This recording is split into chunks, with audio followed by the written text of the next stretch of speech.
Hallo ihr Lieben, willkommen zum Wochenorakel für die neue Woche, fürs Kollektiv.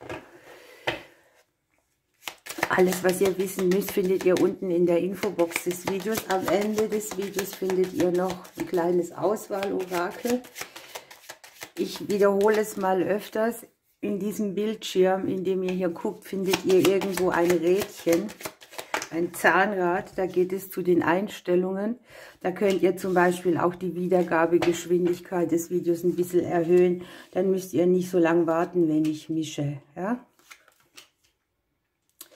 So, in der Woche ist es schon mal so, dass es sehr viel um Nähe- und Distanzthemen geht, die aus Beziehungen, Verbindungen kommen. Es liegen hier Trennungen, die verarbeitet werden. Kapitel, die neu aufgeschlagen werden, verbunden mit der Instruktion, wie? 2, 4, 6, 7, 8.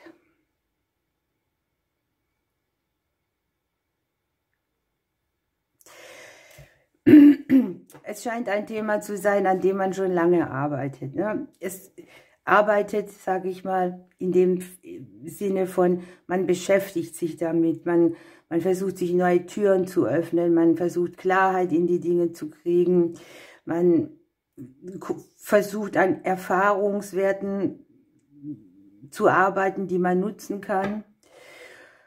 Oder man macht eine bestimmte Erfahrung. Jedenfalls sieht es schon mal hier sehr schön aus, denn man kann hier tatsächlich ein neues Kapitel aufschlagen. Das Buch liegt im Hause des Baumes drin. Also das kann sehr viele Lebensbereiche betreffen, wenn nicht gar alle.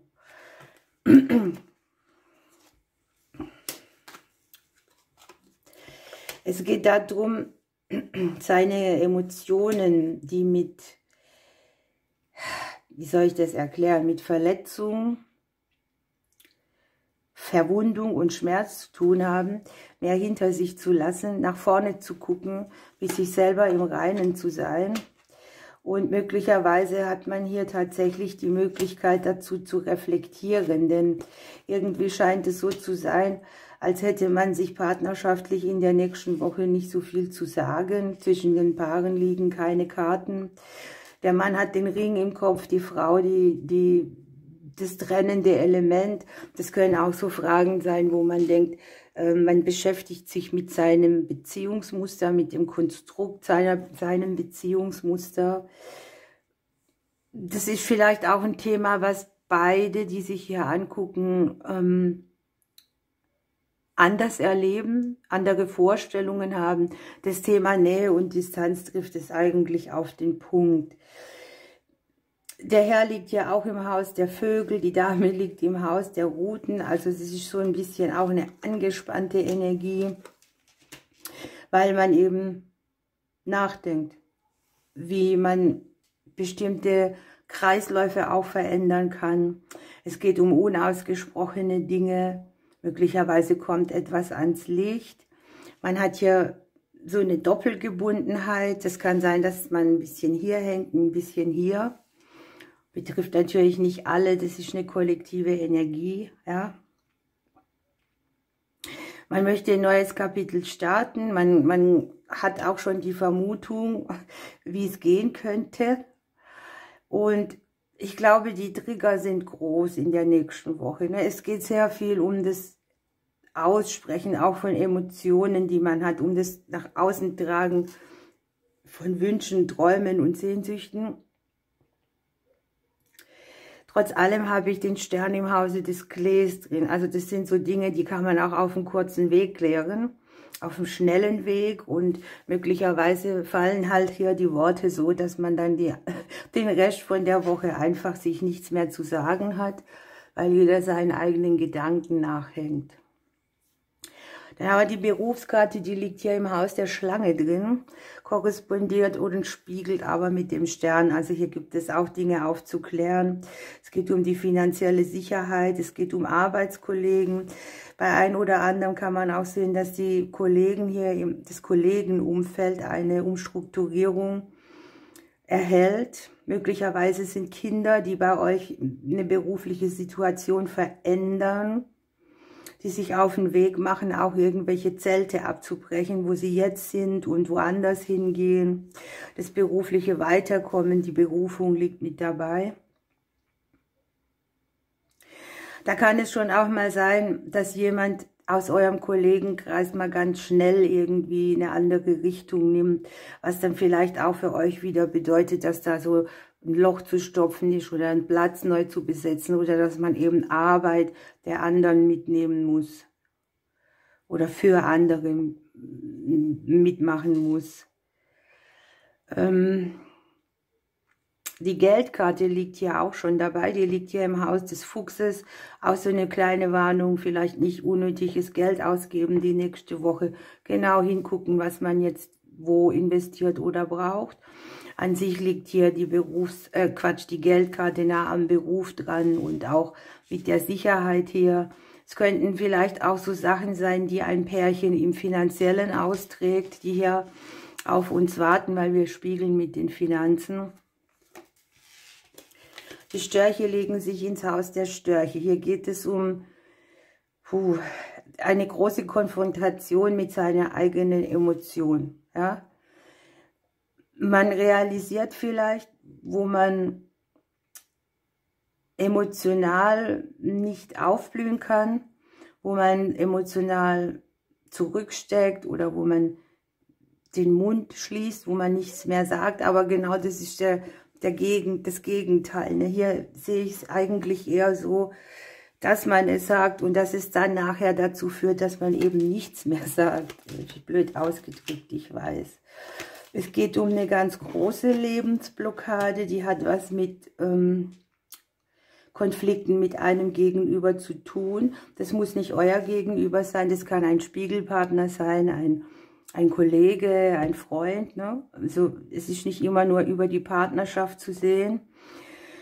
Und es kann auch sein, dass man eine Blockade, die hier wirklich auch wieder viele Bereiche im Leben betrifft, die mit Nähe und Distanz zu tun haben, möglicherweise auch mit Selbstwertthemen, dass da ganz viel Info auf einen wartet. Das ist so wie so ein wenn du ein Dominosteinchen umwirfst, fallen die anderen hinterher, eine Kettenreaktion entsteht. Eine Kettenreaktion der Ereignisse. Im Haus des Herzens haben wir den Klee. Der Klee steht auf dem Kopf. Es geht darum, Wege zu finden, die das Herz glücklich machen. Möglicherweise hat man auch das Gefühl, mein Herz steht auf dem Kopf. Es geht um Veränderungen im Bereich der Liebe überhaupt, auch mit allem verbindlichen Herzensangelegenheiten. Ich habe ja auch sehr stark, dass man so Trennungen aus der Vergangenheit mehr hinter sich lassen kann. Man kommt hier auf den Punkt, warum irgendwas immer wieder schief läuft. Ja, und jetzt haben wir noch das Kreuz im Hause des Ringes drin. Also es geht wirklich, hier liegt der Ring im Haus des Hauses, um Beziehungen mit dem Umfeld, mit dem Partner, mit der Family, im Beruf, mit Menschen, die ihr mögt und mit Sachen, die immer wieder in eine gleiche Richtung laufen. Ich nenne es mal nochmal, Nähe und Distanz ist hier so ein Thema, das die Legung begleitet. Hier guckt, das sind so diese karmischen Blockaden, die man aus dem Beziehungsleben mitbringt. Oh, ich bin so froh. Hier nochmal das Beenden von Blockaden. Das Beenden von karmischen Zyklen, von karmischen Kreisläufen, von Situationen, die nicht mehr passen. Es geht sehr viel um die Wahrheit nächste Woche. Es geht um Anfang, Ende und Neubeginn, um Entscheidungen, die anstehen. Ich habe hier nochmal die guten Nachrichten für uns. Ne? Ich sage nochmal, weil hier habe ich auch schon das Gefühl, dass sich etwas klärt über die Kommunikation und dass Kommunikation hier wahrscheinlich das Mittel der Wahl ist. Und jetzt guckt euch das mal an. Dieses Mal ist es echt eine Liebeslegung, denn Hier liegt die Wunscherfüllungskarte bei der Liebe, bei der Freundschaft. Wenn er korrespondiert, haben wir hier das Kreuz auch auf der Liebe liegen. Die Energie, die man reingibt in Dinge, die einem wichtig sind. Wenn du jetzt keinen Partner hast, kann es sein, dass du hier sehr stark konfrontiert wirst mit irgendjemandem, der in dein Leben kommt, der das auslöst. Ne? Also egal wer dieser Spiegelpartner ist, es geht um die Emotion des Geliebtseins, des Verliebtseins steht auf dem Kopf, das sich neu öffnen für die Liebe, das Überwinden eines Herzschmerzes, eine gesunde Liebe zu entwickeln, auch für sich selbst und für einen Beziehungsrahmen, in dem man eben gut klarkommt. Also Nähe und Distanz sind ja oft auch so Spielchen, so komm her, geh weg und so. Sowas könnte sich hier zeigen, dass man das mal überwunden kriegt. Was ich auch sehen kann, ist, dass man hier vielleicht andere Personen hat, die ins Leben mit reinmischen, die dann irgendwie eine Rolle einnehmen. Wir haben die Person als Schatten gekennzeichnet und zugleich wieder als Auslöser für irgendeinen Neubeginn. Es geht darum, dass wir auch unsere Energiereserven ein bisschen beieinander halten. Ich sehe zweimal, dass es ein bisschen anstrengend werden kann. Schicksalshafte Wunscherfüllung. Hier haben wir im Haus des Schicksals die Blumen drin, im Haus der Dame den Neubeginn. Einiges gibt es zu tun. Es kann auch eine Woche sein, wo ihr tatsächlich, wenn wir jetzt mal in diesen ganzen Beziehungsstatus und das alles rauslassen, sehr viel klärt, was mit Verträgen zu tun hat. Neue Verträge auf dem Arbeitsbereich, neue Verbindungen mit Menschen, Auseinandersetzung mit Ämtern, alles, wo auch verbindliches Geld herkommt, kann sich hier ein wenig verstrickt zeigen. Zugleich auch gute genesende Energie. Deshalb liegt ja auch der Fuchs mit dabei. Ne? Also bei allen finanziellen Entscheidungen geht es darum, auch aufzupassen, klug zu sein. Was ich mir hier auch vorstellen könnte, das ist jetzt sehr speziell und wird uns nicht alle betreffen, dass hier irgendwelche Partner aus der Vergangenheit hier nochmal mit einem finanziellen Thema kommen. Das können welche sein, die man im Umkreis hat, in der Familie oder aber auch aus dem Beruf oder so, ne?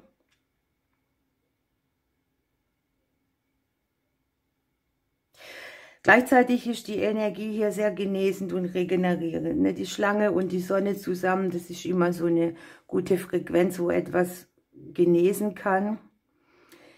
Und hier sieht man ja die Blockade auch drauf. Das ist eine Blockade, die ist emotional da. Die sieht bei jedem ein bisschen anders aus. Hier möchte das Herz wieder aufgehen. Und hier möchte man vielleicht da, wo man Distanz aufgenommen hat, auch wieder in Verbindung treten. Es kann auch so eine Woche sein, wo es um häusliche Situationen geht, Verträge im häuslichen Bereich, die man hier zu klären hat. Trotz allem hier die guten Nachrichten, ne?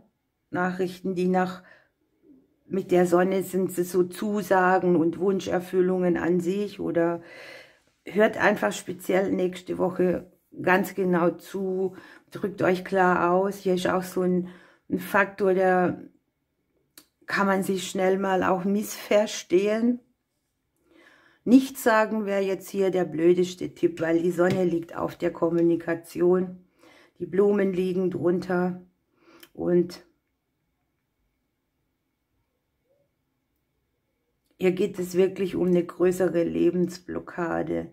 Es geht auch nicht um das Umfeld von euch oder wie das wirkt oder was das zu sagen hat. Die Hauskarte ist raus, sondern es geht nur um das ureigene Beziehungskonstrukt. Wie gehe ich damit um? Wo habe ich einen Konflikt mit mir? Wo hat mein Partner vielleicht einen Konflikt mit mir? Was macht es mit den Kindern? Der Arbeitsbereich ist oft auch ein Spiegel vom partnerschaftlichen Bereich. Im Arbeitsbereich haben wir hier einige Unklarheiten mit drin.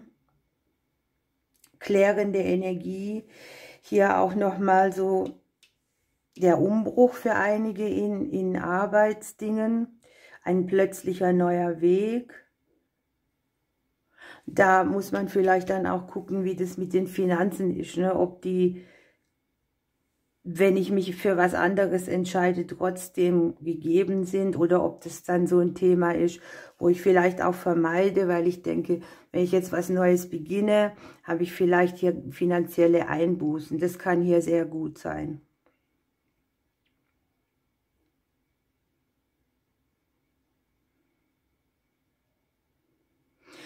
Hier liegen die Wege im Haus des Mannes drin. Ne? Es gibt so Dinge, die man entscheiden muss mit sehr viel Tatkraft. Möglicherweise auch Entscheidungen, die ein Gegenüber von dir auf den Weg bringt, die auch dir einen Neubeginn mitbringen. Ich nenne es mal so. Aber denk dran, hier, trotz aller Herausforderungen liegt hier wirklich ein schicksalshaft neues Kapitel, ein Zersprengen einer Blockade, die da ist, die trifft jetzt halt eben in dieser Legung des Beziehungssystems. Ja, ihr Lieben, was soll ich sagen? Hier kommt jetzt die Liebe rausgefallen. Und ich denke, die Karte, die sagt es sehr schön aus, was ich jetzt hier versuche aufzudröseln. Denn die sagt, dass man überall von Liebe umgeben ist, dass man sein Herz öffnen muss, um diese zu empfangen. Und Erfahrungen, die damit zu tun haben, sind ein großartiger Teil der Entwicklung, bis hin zu der Erkenntnis, dass wir eigentlich alle Liebe sind. Wir haben Geld, wir haben Beruf, wir haben zu essen. Was wäre man ohne Liebe? Würden wir eintrocknen? Und es geht tatsächlich, die Karte beschreibt es wirklich genial, drum, dass ein Thema, das mit Romantik zu tun hat, in einen Genesungsprozess geht. Das heißt, dass man ein geweihtes Gefäß ist, durch das die Liebe hindurchfließt, zu dir, zum Universum und das auch überall da, wo es benötigt wird, genesen kann, ne?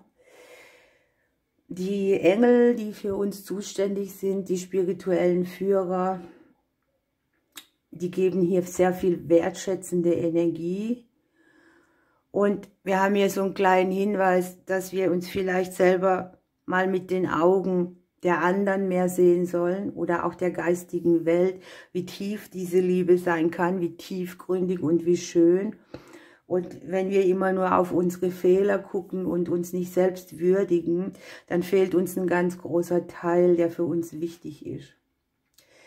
Ja, es ist für einige ein bisschen eine Herausforderung. Hier darf man auch abgeben, damit man auf wundersame Weise hier auf einen anderen Weg gehen kann, wo eben das Gegenteil von Liebe, also die Angst, auch keine Rolle mehr spielt. Also gestatten wir es der Angst, sich aufzulösen, während sich Liebe ausbreitet. Deshalb liegt hier die Kleekarte auch auf dem Kopf. Das wird für einige nicht so leicht sein, da diese Muster zu verlassen. Aber es passt auch enorm in die Zeit, ne? Was nicht mehr zusammengehört, kommt immer mehr an die Oberfläche. Auch eine Zeit, wo man mehr Wertschätzung kriegt. Fakt ist halt, man muss das Herz dafür öffnen und sich mit sich selbst gut fühlen. Und da geht der Weg hin, der diese Legung beschreibt. Okay, ihr Lieben, lasst es auf euch wirken. Ich habe zum Schluss noch einen Hinweis. Wenn ich montags bei Sven bin, mache ich ja immer Legungen oder wir machen auch mal was zusammen. Falls ihr da Inspiration habt oder euch da mal was wünscht, Liebeslegung mache ich eigentlich gar keine, außer das kommt hier mal so hoch wie in dieser. Dann lasst es mich in den Kommentaren wissen, dann kann ich da mal drauf eingehen. Also was immer es sein könnte, was ihr mal sehen wollt. Jetzt wünsche ich euch eine Woche voller Liebe. Ich drücke euch. Bis bald. Okay, hier bin ich wieder. Schauen wir mal weiter. Ihr habt hier den roten und den silbernen Buddha für einen kleinen Impuls persönlich. Eigentlich wollte ich andere Karten nehmen, aber die sind mir gerade runtergefallen. Und jetzt lasse ich die einfach liegen, bis jemand kommt und mir die aufhebt. Nein, Quatsch. Dann improvisiere ich. Ist ja nicht so, als hätte ich keine.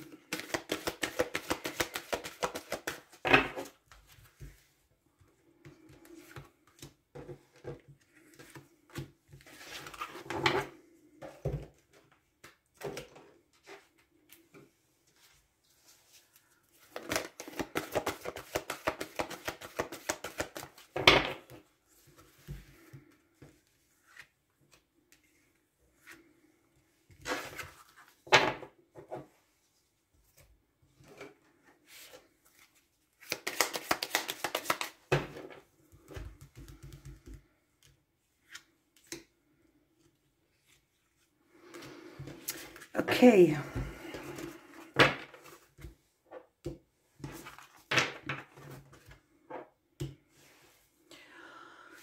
Mir fällt es ehrlich gesagt heute mal wieder schwer. Ich würde diese Seite nehmen. Was haben wir hier? Okay, das ist aber sehr, sehr, sehr interessant. Hier kriegt man eine frische Perspektive auf all die Dinge, die man sich niemals vorstellen konnte. Man kommt wieder mehr zu seinem Glauben ins Leben und hier kommt ein Wandel über Nacht. Ein schneller Wandel, ne? Etwas, was sich so plötzlich ergibt. Klasse. Das Gänseblümchen.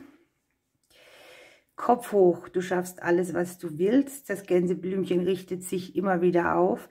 Es kann ja auch sein, dass wir hier wirklich an einen Punkt rankommen, der sehr emotional ist, ne? Wie gesagt, für jeden anders, aber doch kommt man hier an einen Punkt, von dem man nie geglaubt hätte, dass man ihn überwinden kann, nennen wir das so. Und hier kommt das Aufrichten nach einer schweren Zeit. Der Glaube kehrt wieder zurück an die Dinge, die man sich unvorstellbar groß und schwer gedacht hat. Wir haben den Seelengefährten und die Selbstliebe. Ein Optimum zum großen Blatt. Hier darf man damit rechnen, dass es Menschen gibt, von denen man nie gedacht hätte, dass es die gibt und dass die einen Prozess in einem auslösen oder mitbringen, in dem Selbstliebe das Zauberwort ist. Haben wir hier noch den Baum und den Turm. Da kann es sein, dass man sich auch mal so ein bisschen rausnimmt, weil alles zu viel wird. Nähe und Distanz hatten wir auch, aber natürlich auch die Wurzeln von uns, die mit Rückzugstendenzen zu tun haben, werden hier angesprochen. Hier kann sein, dass, wenn ihr selbstständig seid oder alleine arbeitet, dass sich hier was stabilisiert, stark einen guten Boden kriegt, Wachstum kommt. Möglicherweise hat man hier auch Austausch mit Ämtern der Gesundheit oder mit Ämtern an sich, Behörden. Aber gute, stabile Frequenz ist es hier, ne? Wahnsinn, ich bin geflasht.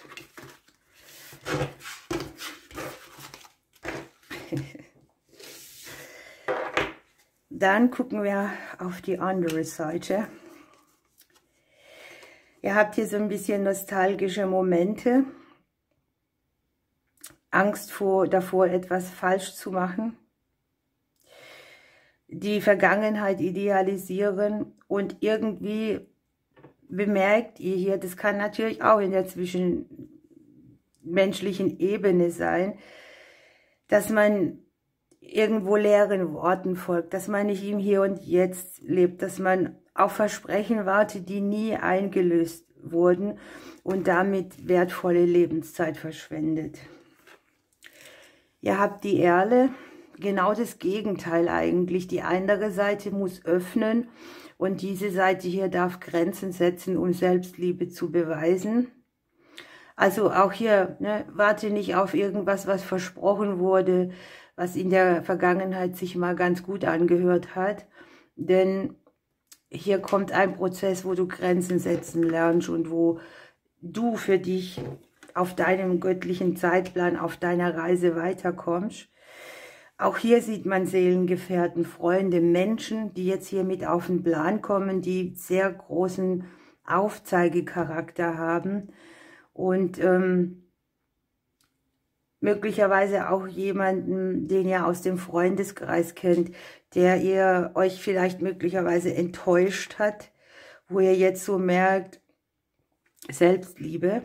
Ja, ich grenze mich mal ab, ich warte nicht mehr auf ein Versprechen, ich verpasse nicht mein Leben, um auf leere Worte zu bauen. Und wir haben hier den Reiter und das Schiff, also ihr macht euch auf Richtung eurer eigenen Träume und Sehnsüchte. Oh, ich bin dieses Mal echt geflasht von der Legung. Es ist sehr passend. Ich drücke euch alle. Bis bald.